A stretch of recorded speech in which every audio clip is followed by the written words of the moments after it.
Alors, ce que nous avons vu aujourd'hui, c'est une évolution importante de la technologie dans le monde. Le robot que nous avons ensemble rencontré est un modèle permettant de voir vers quoi ça va dans les prochaines années. Eh bien, je trouve que c'est extrêmement intéressant. Il n'y a pas de quoi en avoir peur, bien au contraire, c'est constructif. Nous allons être accompagnés dans notre vie, dans le quotidien, par des services de qualité aux citoyens et par une capacité d'apporter et de la meilleure santé et un meilleur accompagnement dans les tâches les plus lourdes que l'être humain aura à supporter. C'est important d'être dans cette logique, de comprendre l'un des rôles de ce salon, c'est cela. Donc, quelles sont les astuces que vous allez former les 500 000? Alors l'idée que nous travaillons avec le secteur et la PB en particulier, c'est de mettre en place des structures de formation complémentaires pour des jeunes qui ont déjà des diplômes et qui ont envie de faire partie de ce monde du digital.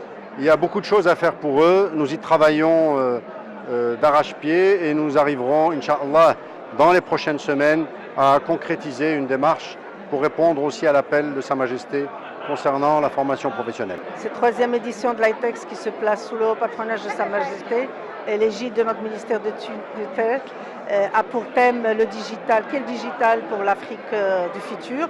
Et comme pays d'honneur, le Rwanda et le Bénin. Nous avons trois moments forts au niveau de l'ITEX. Nous avons bien sûr l'espace d'exposition des solutions. Nous avons un village innovation, nous attendons une centaine de start-up.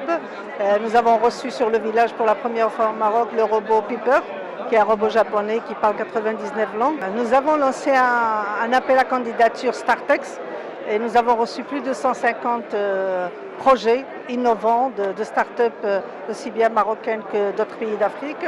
Nous en avons sélectionné une centaine qui seront parmi nous pendant les 2 jours et qui vont rencontrer des donneurs d'ordre des grandes entreprises importantes comme l'ONCF, l'OCP, la Royal Air Maroc, la BMCI et autres, dans le cadre de leur Open Innovation. Donc c'est un petit peu l'objectif de ces rencontres.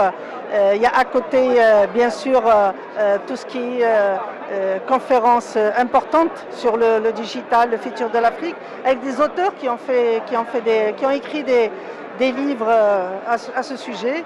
Et surtout, on a également des solutions des entreprises qui présentent des solutions pour l'administration publique pour justement répondre aux besoins de la transparence et du service aux citoyens tel qu'il a été prôné par Sa Majesté le Roi, que Dieu le glorifie. Pour la première fois, on a créé un village d'innovation au niveau de l'ITEX. C'est la 3e édition. Comme vous avez vu, il y a une transformation. Ce n'est plus un salon avec des stands, c'est un business forum avec pas mal de contenus super intéressants et surtout un village d'innovation qui prend quand même les 2/3 du salon où on veut mettre en avant justement les startups. Donc aujourd'hui, on a invité 50 startups dans les technologies de rupture. Donc ce n'est pas juste des startups qui font des sites mobiles ou là, des sites web. Là, on est vraiment sur des technologies d'intelligence artificielle, de robotique, d'impression 3D, réalité virtuelle augmentée. Et quand même, on en a trouvé 50 au Maroc, ce qui est vraiment génial. Beaucoup de gens pensaient qu'au Maroc, on n'avait pas ce genre de start-up, mais finalement, ils sont là, ils sont présents. Ils sont en train de démontrer que le Maroc n'est pas en retard. Au contraire, il est là et ces technologies existent.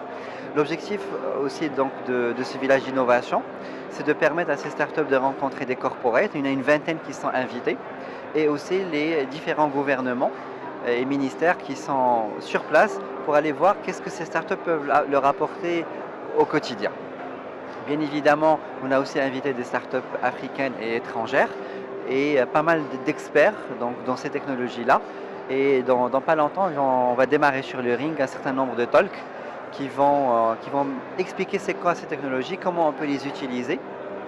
Et pour finir, on a aussi voulu que, au-delà juste de montrer, que les gens puissent venir avec des démonstrateurs, tester ces technologies-là, voir comment ils marchent et surtout se projeter. Comment demain, Inch'Allah, au niveau des corporates, comment ces technologies peuvent être introduites. Et c'est comme ça qu'on crée la collaboration pragmatique et non pas juste du show.